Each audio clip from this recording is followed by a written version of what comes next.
Y sin duda alguna, la más importante a esta hora tiene que ver con la Corte Suprema de Justicia y la Corte Suprema y la Corte Constitucional, porque se puede venir un choque de trenes que se puede desatar a la 1 de la tarde. Desde las 9:15 de la mañana se está haciendo pues toda la deliberación, están en todo ese proceso de deliberación, pero lo cierto es que a la 1 de la tarde es cuando van a tomar la decisión y pues en este momento. ¿Cómo están las fuerzas de los magistrados en la Corte Constitucional? Están divididos 5-4 a pesar... Sí, hay algo importante, Camila, y es que todos los 232 y no se genere ese precedente tan complicado, pero le cuento, los 5 que quieren y 4 quieren que no lo haga Alejandro Linares, José Fernando Reyes y el vice si en algo cambia. Y esa es una noticia muy importante, el caso de Andrés Felipe Arias, para que los oyentes pues tengan un contexto precisamente de por qué es importante este caso. Agroingreso seguro. En el año 2010 es cuando la Fiscalía, Contraloría y Procuraduría empiezan a cargos contra Andrés Felipe Arias. En julio de 2011, la Procuraduría, que en ese momento, 11 también, julio 26, la Sala Penal del Tribunal de Justicia. Camila, ya para el año 2013, en junio 14, el Tribunal Superior de Bogotá, el 3 de julio del año 2014, la Corte Suprema de Justicia lo encuentra culpable de 2 delitos. Los delitos son los siguientes: y 2, peculado por apropiación a favor de terceros. Arias sale hacia Estados Unidos con su familia, por lo tanto ahí pues ya hay otro delito porque es fuga. Y el 17 de agosto un juez de Estados Unidos atiende la petición. En el año 2019, el 12 de julio, llega Andrés Felipe Arias a Colombia, a la pista de Catam, y Camila, esta tutela pues para él, que es pero entonces si le pregunto, no solo por la implicación política que esto puede tener en el caso de Andrés Felipe Arias, sino jurídicamente esto que puede implicar. Camila, Ana Cristina, las repercusiones jurídicas, como usted decía, abducción y la ley penal dicen que el derecho penal siempre tiene que ser favorable, es decir, que si en un futuro cambian para bien las condiciones por las cuales una persona fue condenada, es un derecho humano. Pero ¿qué significa desde la Constitución del 91? Lo que es más grave aún, Camila, también en una única instancia. También, por ejemplo, si se le concede la doble instancia, podría, Camila, entonces haber prescripción del juez, o también que muchos parapolíticos también podrían verse beneficiados por esto, por prescripción, y salir libres ya. Para resolver de la mejor forma esto, parece que a Arias le quieren conceder la doble conformidad y no la doble instancia, Camila, que aunque se relacionan son, o sea, de única instancia, mejor dicho, la condena podría seguir en firme mientras se revise el caso, lo que sea o no condenatoria, para que un superior pueda revisarla, lo que es lo que sí de solucionar para la misma Corte. La legislación en Colombia, ¿en qué momento se empezó a dar la doble instancia para los aforados en Colombia? Resultó en la sentencia 792 del 2014 de la doble instancia. Ella es María Mónica Morris. Abogada Morris, bienvenida a Mañanas Blue, gracias por estar con nosotros. Hola Camila, buenas tardes. Decide demandar la doble instancia. ¿Cuál es la demanda que usted pone de constitucionalidad en el texto y que ellos entiendan la importancia de la doble instancia en un proceso penal? La doble instancia es un derecho fundamental para todos los ciudadanos, no es solamente un derecho que tienen los políticos o los ministros por la noche y de la nada y al otro día pone una denuncia en la fiscalía y la fiscalía le inicia un proceso penal. Bueno, pasa la imputación, la acusación y por tanto lo absuelve. Ahora, suceder y es casi automático, la fiscalía apela el caso. ¿Y qué quiere decir? Revisen la sentencia del primer juez que lo absolvió. Ahora, entonces llega el caso a segunda instancia y ¿qué pasa? Que el juez de esa segunda instancia puede confirmar la absolución o condenarlo. Antes de la demanda que yo interpuse, ese ciudadano no tenía ningún otro recurso. En el artículo 29 dice que todo ciudadano colombiano, primera instancia, o lo condenan por primera vez en segunda instancia, uno tiene derecho a... Pero vacío para los ciudadanos comunes y corrientes, no para los aforados. Y había ese vacío para los ciudadanos comunes. Segunda, cuando la fiscalía apelaba, lo declaraban culpable. Y a usted, cuando lo declaraban culpable por primera vez, así fuera en seguro, ¿por qué entra el juego de los aforados? ¿Por qué la Corte decide ir más allá? Claro, por condenada por primera vez tiene derecho a impugnar. Entonces, la Corte Constitucional, al hacer solamente una única instancia, no tenían el derecho a impugnar esa sentencia condenatoria en el pasado, y decir que aún las personas que son condenadas en única instancia tienen derecho a impugnar su sentencia condenatoria, porque esto tiene una capacidad enorme al debido proceso, a defenderse, y al final es la libertad, estamos hablando de la libertad de las personas. Diciendo que esa norma solo empezaría a regir a partir del 2016, es decir, que todos aquellos casos de aforados después del 2016 sí podían tener segunda instancia, antes no, porque o si no habría que 2016. Sí, Camila, así es, pero a ver, esto en realidad es una consecuencia de haberle negado en su momento la posibilidad de impugnar sentencias condenatorias a estas personas aforadas. Eso tengan entonces que ahora pagar y no poder impugnar. Este es un derecho fundamental que tienen las personas que son condenadas, tienen derecho a impugnar su sentencia. Claro, pero es la Corte. Alberto Arrubla, que es exmagistrado de la Corte Suprema de Justicia. Exmagistrado Arrubla, bienvenido, gracias por estar con nosotros también hoy aquí en Mañanas Blue. Camila, un gusto estar en su programa, un saludo a toda la mesa de trabajo, a la compañera también de este panel y a todos los oyentes. Doctora Arrubla, muchos abogados coinciden en decir que en Colombia se tomó la decisión en su momento que solo los aforados que tuvieran sentencias después del 2016 podían tener una segunda instancia. ¿Qué pasa si hoy a la 1:00 p.m. en medio el ministro Andrés Felipe Arias fallando la tutela a su favor? Camila, yo creo que los tenemos. Materia hizo 2 diseños, doble instancia para cuando son condenados, correcto. Y aparte, para magistrados de la Corte, procurador, contra algo distinto. Eso que se estableció fue un juzgamiento en única instancia. No por un juez, como explicaba ahora la doctora muy acertadamente, y pasaba un segundo al tribunal de apelación. No, aquí que verían su caso. Eso no se lo inventó la Asamblea Nacional Constituyente. Eso está firmado en Estrasburgo el 22 de noviembre de 1984. Todo al de la doble conformidad. O sea que eso no es cierto, que sea un derecho fundamental absoluto. Está exceptuado en el protocolo de la Convención de los Derechos Humanos. Dice claramente, este derecho, cuando el interesado haya sido juzgado en primera instancia por el más alto órgano, que esto no fue algo autóctono, criollo, como han querido presentarlo, para violarle los derechos fundamentales máximo tribunal, pero claro, si querían el fuero en el máximo tribunal, pues no iba a haber segunda instancia, era obvio, pero mire que eso está exceptuado internacionalmente. Pero mire, entonces, ahora, ¿qué pasó? Se esperaba que los altos dignatarios, en defensa de estos señores, y están en todo su derecho de formular estas defensas, empezaron a decir eso, que era que tenían un tratamiento desigual y que necesitaban una segunda instancia, y llevaron y a conformidad, y está plagado de sus precedentes que ahora parece que los fuera a desatender. Sí. Y 8, creando la segunda instancia. Pero doctora Arrubla, permítame, yo lo interrumpo en este momento, porque a propósito de esto que usted está diciendo, me voy con Rocío Franco, que tiene noticias a esta hora en ese sentido. Rocío, ¿qué es lo que ha dicho la Corte? Sí, señora, como usted lo ha señalado, pues paralelamente a la sesión que está sosteniendo en esta Corte Suprema, se ha declarado en sesión permanente ante la gravedad de los hechos, las graves consecuencias y las que se sabe ya que hay una mayoría, por lo menos habrían 7 magistrados a favor, 2 en contra, o una votación. Luego de completar 4 horas de reflexión durante esta mañana, se declara en sesión permanente para analizar las consecuencias. Muchos de ellos ya no vinculadas en el caso de la parapolítica, y pues señala la Corte que está muy preocupada porque existiría una avalamente estudia el tema, pero todo se espera que se dé cuando esté la votación. En los próximos minutos habrá un comunicado de prensa y también un pronunciamiento en vivo. Habrá primero pronunciamiento del presidente de la Corte a través de video.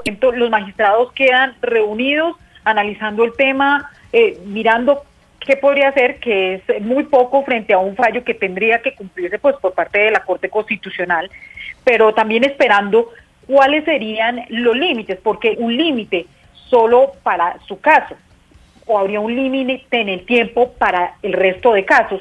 Eso es lo que está mirando la Corte Constitucional y lo que es de jurisprudencia que en este momento opera en el país. 233 casos, 233 casos de parapolítica, decía Rocío Franco.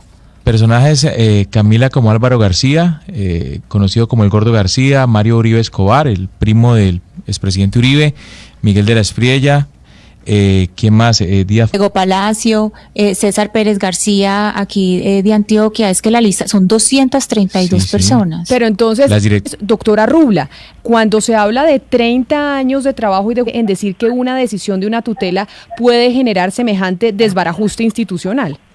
Mira, Prospera, pues resulta que la Corte Suprema de Justicia, el Estado colombiano a través de ella, fue arbitrario en todos estos juzgamientos. Claro, una declaración de protección de los derechos humanos en Europa.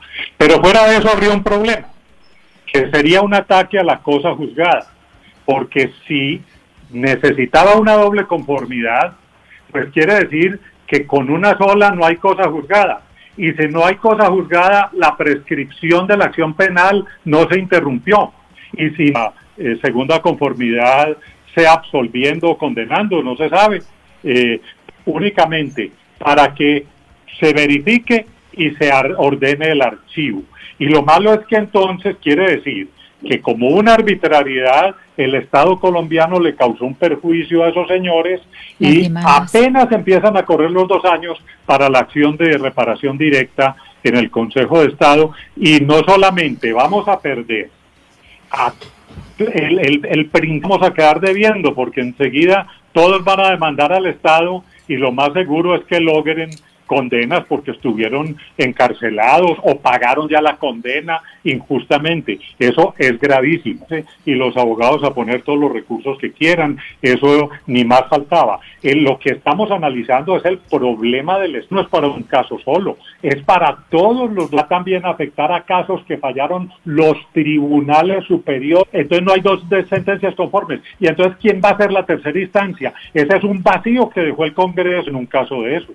Doctora Rubla, estamos tratando de entender un poco mejor lo que está pasando en este momento en la Corte Constitucional, y por eso quisiera que nos explicara, por favor, esta impugnación especial. Hoy se vota con base en esa impugnación especial, y la Corte Constitucional lo que va a votar es si lo determina hoy mismo la Corte Constitucional o si lo pasa al Legislativo. Expliquemos un poco el mecanismo de la impugnación especial. Lo que pasa es que se ha dicho siempre que la Corte Constitucional, el juez constitucional, por vía de tutela, no puede ocupar la función de el organismo estatal al cual está acusando de haber faltado. Que una doble conformidad, pues no le corresponde a ella, porque no es su competencia decir quién la va a hacer, cómo lo va a hacer. Entonces ahí sería donde la pasaría el Legislativo para que el Legislativo fuera. Pero doctora Rubla, hay algo que yo no entiendo de lo que usted está diciendo, porque usted dice que claro que la Corte Constitucional no puede legislar, pero es que ya hubo una ley de culpabilidad penal a un reo, entonces no estamos hablando de que se esté creando una ley nueva, sino la ley ya se creó. Sí, ese es un punto de vista. El mío es distinto al suyo. Es que cómo puede ser usted arbitrario cuando está cumpliendo la Constitución. Por el principio de favorabilidad. Entonces, no, el principio de la favorabilidad tendrían que haberlo encaminado, no por la vía de tutela, sino por la vía del recurso extraordinario de... Serpa escribió un trino donde el doctor Serpa lo reconoce públicamente, que fue un error, respaldo de tribunales internacionales. Pero doctora Rubla, un tribunal como la Corte Suprema de Justicia, que por supuesto goza de mucho prestigio, también ha tenido problemas severos de corrupción. El cartel de la toga, por ejemplo, compromete a magistrados de la Corte Suprema de Justicia. ¿Usted cree que un tribunal, ese tribunal compuesto en alguna oportunidad? Desde la Constitución del 91, la Corte y juzga todo eso. Horrible el cartel de la toga, nada más abominable que eso. Ojalá se haga justicia y rápido, y los que sean responsables, ojalá sean condenados. Pero usted no puede, como usted no puede descalificar al Congreso Constitucional, porque allá también hay institucionalidad colombiana, y yo no estoy defendiendo, perdóneme, yo termino. Yo no estoy defendiendo ni la primera ni la segunda instancia. Ojalá, yo soy garantista, ojalá todo el mundo tenga segunda instancia. Yo estoy defendiendo la institucionalidad. Pero por eso mismo, doctora Rubla, apelo durante 25, por favor no me interrumpa. Precisamente, y a su talante como magistrado. Y personas, incluyendo aquellos que en algún momento tuvieron fuero, a los aforados también. Entonces, por supuesto que hace parte de la discusión, doctora Rubla. Estrasburgo para la protección de los derechos humanos. No lo vuelvo a leer.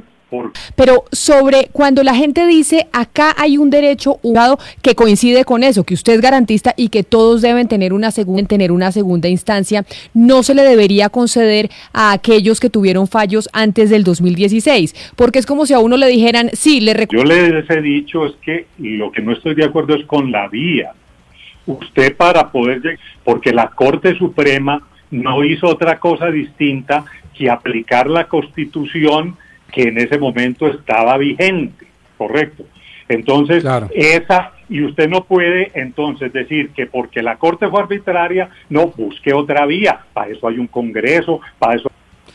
Yo no puedo estar, digamos, más de acuerdo con el profesor Arrula en que el tema del uso y el abuso de la tutela y tutela contra sentencias judiciales, incluyendo las sentencias del máximo órgano de cierre de la justicia penal como es la Corte Suprema de Justicia, es una de las cosas que más ha afectado en la institucionalidad colombiana, institucional. Y la Corte Constitucional, también hay que decirlo, profesor Arrula, pues no ha circunscrito la tutela contra, de hecho, ha establecido una vasta jurisprudencia sobre el defecto sustancial, el defecto fáctico, y cuando eso se encuentra precisamente para aplicar el principio de la justicia frente al de legalidad, pues cabe la tutela. Y en ese sentido, ahí sí yo me tendría que apartar de usted y de sus célebres clases, que las disfruto mucho. ¿Por qué? Porque, doctora Rubla, yo creo que a pesar de que los órganos, pues lo cierto es que eso también se debe aplicar, y tan es así que ahorita la Corte Constitucional y el defecto fáctico, entre otros muchos, puede caber más allá de la arbitrariedad. A una clase de constitucionalidad. No, bueno, no los aburro más. Y vamos a ver la sentencia cuando salga. Y veremos a ver qué... Preguntó Camila cuáles van a ser las consecuencias. Y yo dije cuáles van a ser las consecuencias. El país, desde que salió la reforma constitucional número 1 del 2018, quedó la suerte echada. Esto era cuestión de tiempo y ya se llegó la hora. Ahora, me preguntas, ¿cuáles son las consecuencias? El que esté en igualdad de circunstancias va a tener derecho a exigir lo mismo, pero el Estado va a tener que reparar los perjuicios. Esas son las consecuencias. Los demás son disfunciones académicas muy agradables y todo eso, pero esa es lo que va a pasar, que es lo que va a pasar hoy. Claro, pero si eso pasa hoy, si la Corte una tutela en ese mismo sentido que la puso el exministro Andrés Felipe Arias, el juez la puede conceder, porque ya la Corte Constitucional generó una jurisprudencia. Los que hayan prescrito le tocará archivarlos a la Corte, y los que no haya prescrito, pues habrá que buscar el mecanismo, fallados por la Sala Penal íntegra, los 9 magistrados, en primera instancia. Entonces, ¿quién va a hacer crítica? Y una sala de segunda instancia más grande. Ahí va a haber otro problema grave. Y lo otro es que se van a venir las demandas contra el Estado, y esa va a ser otra avalancha que ya sí le va a competir es al Consejo de Estado. Esas son las consecuencias, que es lo que Camila me preguntaba. Pero entonces, doctora Rubla, una última consulta frente al tema institucional, porque frente a en esas relaciones de la rama judicial entre las altas cortes, ¿esto qué puede conllevar? Porque desde hace rato, y mi amigo Rodrigo Pombo es uno de los que coincide con eso, y es que desde hace rato se dice que la Corte Constitucional se está abrogando derechos que no debería tener o que no tiene. ¿En qué puede desencadenar este choque institucional? Declaraciones a un periódico nacional, se les va a abrir una montaña encima. Por supuesto que ellos, pero esto presenta no solamente un choque de trenes, sino un choque institucional, porque se viene una verdadera crisis del sistema de justicia, así tenga como enrostraban ahora algunos lunares negros desafortunadamente, que le digan que ha actuado la segunda instancia para aforados. Si la norma constitucional era que era una única instancia, ella no había podido crearla, estaba actuando conforme a la Constitución. Por eso yo digo que la vía de la tutela no es la adecuada. Hay otras vías, el Congreso, hay otras vías, el recurso extraordinario de revisión, pero escogieron precisamente la que más afrenta ocasiona. Pues es el exmagistrado de la Corte Suprema de Justicia, el doctor Jaime Arrubla, precisamente para explicarnos esto, lo que puede, por haber estado con nosotros y por habernos atendido. Y Suprema, entiéndame que tengo dolor institucional por lo que está pasando.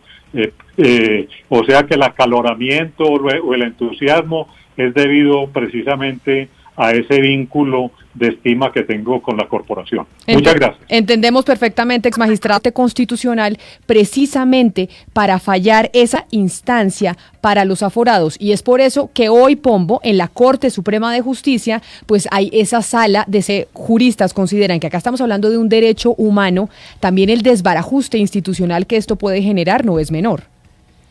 Sí, Camila, permítame hacer un resumen muy personal, por supuesto. El doctor Arrubla se enchicha con cierta razón porque él, y lo conozco, eso desbarata, lo dijo una y otra vez, el concepto de cosa juzgada y seguridad judiciales aplica para todos. Y no podemos ahora venir a decir que este es un choque de trenes nuevo, que ahora sí la Corte Suprema de Justicia está muy preocupada, que está entonces en reunión permanente, porque esto no es nuevo, todos los temas más allá de las otras cortes. Pero, doctor Pombo, tampoco se puede desconocer la existencia del cartel de la droga. Tiene que ver una cosa con la otra, es que muchas veces... Es que no es el argumento. Está tratando de manchar la reputación de 20 años de la Corte Suprema de Justicia metiéndole aquí la Corte. Yo no estoy manchando la reputación de nadie, estoy diciendo hechos reales. Valeria, hechos reales es que existió el cartel de la toga dentro de la Corte Suprema de Justicia. ¿Cuántos magistrados están envueltos en el cartel de la toga? Habría que ver cuántos, comparado Valeria. A los que vienen desde 1900 están presos, fueron los que fallaron en muchas oportunidades. Pero es impertinente, lo digo con cariño. Es decir, yo creo que ahorita no cabe, y de hecho, ni la Corte Suprema ni la Suprema, no, aplíqueme el principio de legalidad. La Corte Constitucional es vieja, eso no es nuevo, eso viene de cuando era lo que decía. Se habló del tribunal de cierre, del famoso tribunal de cierre. ¿Cuál va a ser el alto tribunal que va a cerrar? Eso es viejo, eso no es nuevo. Claro, que era lo que decía el doctor Pombo precisamente sobre esa discusión y ese choque de trenes. Pero antes de irnos, Ana, empiezan los magistrados a votar. Sí, Camila, en este momento no ha empezado todavía la votación, pero lo que me informan es que quieren la impugnación especial y que desde hoy se decida ahí mismo la Corte Constitucional y que no pase. Corte Constitucional es lo que se viene esperando en la del expresidente Álvaro Uribe del Centro Democrático, ministro de Agricultura Andrés Felipe Arias. Nosotros terminamos por hoy. A ustedes mil gracias por habernos acompañado hoy aquí en Mañanas Blue cuando Colombia